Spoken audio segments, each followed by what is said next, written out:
Mari kita bersatu di dalam doa. Terima kasih ya Allah Bapa kami yang bertatah tinggi di dalam kerajaan surga. Kami senantiasa mengucap syukur Tuhan atas kasih karunia-Mu, sehingga kami masih bisa merasakan berkat-berkat daripada-Mu saja ya Tuhan. Ya Tuhan, sebentar lagi kami akan mendengarkan sebagian daripada firman. Kiranya Tuhan Kau yang membukakan hati dan pikiran kami, supaya kami mengerti maksud daripada firman-Mu.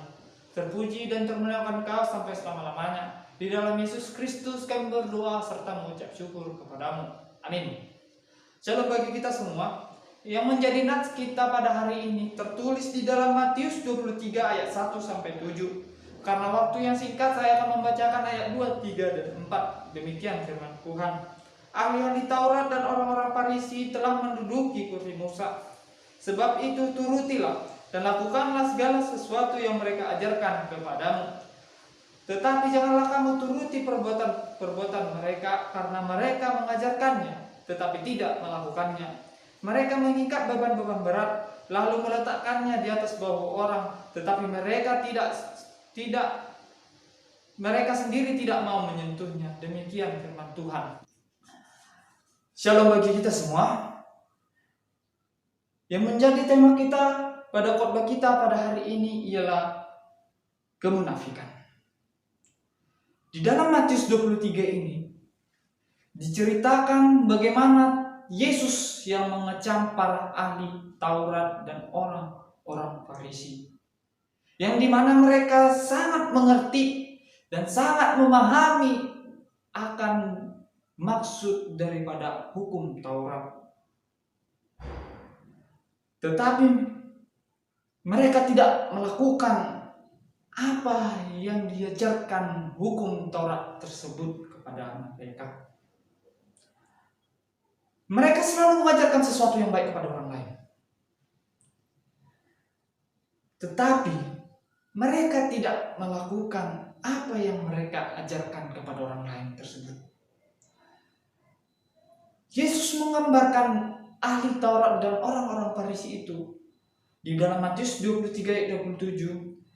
Mereka sama seperti kuburan yang dilabur putih, yang sebelah luarnya tampak bersih, tetapi sebelah dalamnya penuh dengan tulang belulang dan berbagai jenis kotoran.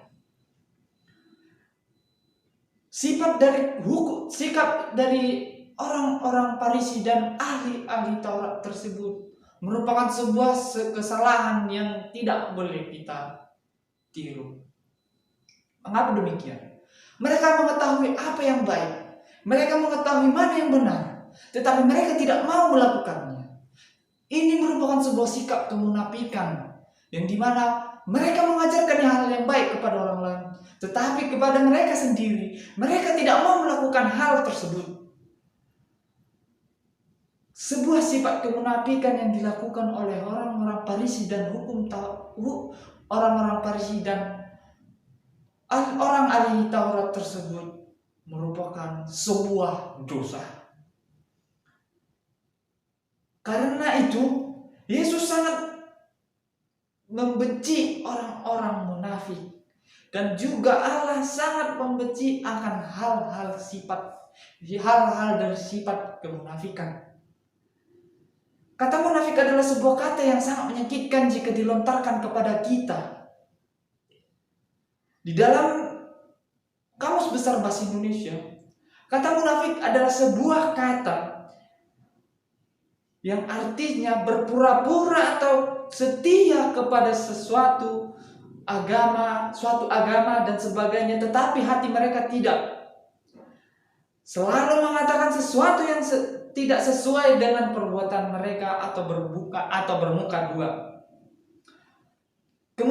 Kemunafikan itu, jikalau kita sederhanakan, yaitu unsur dari sebuah watak manusia.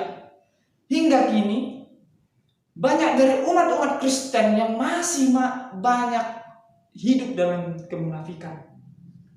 Suatu mereka pergi ke ibadah atau bersekutu dengan Tuhan, mereka tampak sangat rohani, tetapi ketika sudah keluar dari tempat ibadah atau gereja, berubah keadaannya 360 derajat, yang dimana mereka sangat mementingkan keinginan duniawi atau nafsu daripada duniawi.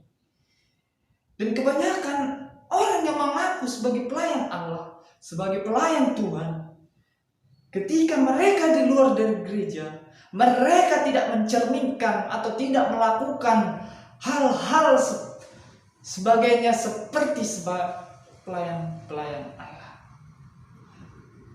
Hal ini merupakan sebuah sifat yang sangat dibenci oleh Tuhan. Di dalam ayat 3 dijelaskan bahwa ahli Taurat dan orang-orang Farisi sangat mengetahui hukum Taurat, tetapi mereka tidak melakukan. Kita mengaku sebagai hamba Tuhan, tetapi kita tidak melakukan apa yang Dia kehendaki. Ini merupakan sebuah sifat kemunafikan yang tidak kita sadari di dalam kehidupan kita. Kemunafikan dapat membuat orang tidak melihat kesalahan yang mereka lakukan. Seperti yang tertulis dalam Matius 7 ayat 3. Dikatakan seperti ini. Mengapa engkau melihat selumbar di mata saudaramu, sedangkan di balok di matamu tidak engkau ketahui? Orang-orang munafik tidak bisa melihat kesalahan sendiri, tetapi cenderung menyalahkan orang lain. Lalu, dari sifat kemunafikan ini ada dampak bagi kita. Yang pertama, di dalam Matius 6 ayat 5, kemunafikan akan menghalangi kita untuk menerima jawaban doa. Dan apabila kamu berdoa, janganlah kamu berdoa seperti orang munafik. Mereka suka mengucapkan doanya dengan berdiri di dalam rumah-rumah ibadat dan pada tikungan-tikungan jalan raya supaya mereka dilihat orang. Yang kedua, kemunafikan itu menghambat pertumbuhan rohani kita. Karena itu, buanglah segala kejahatan dan segala tipu muslihat dan segala macam kemunafikan. Lalu, kemunafikan itu dapat membuat kita nantinya dijauhi dari orang. Oleh karena itu kita sebagai orang-orang pengikut Kristus haruslah hidup seperti yang diingini Yesus. Buanglah segala tipu muslihat dan segala macam kemunafikan dari dalam hidup kita.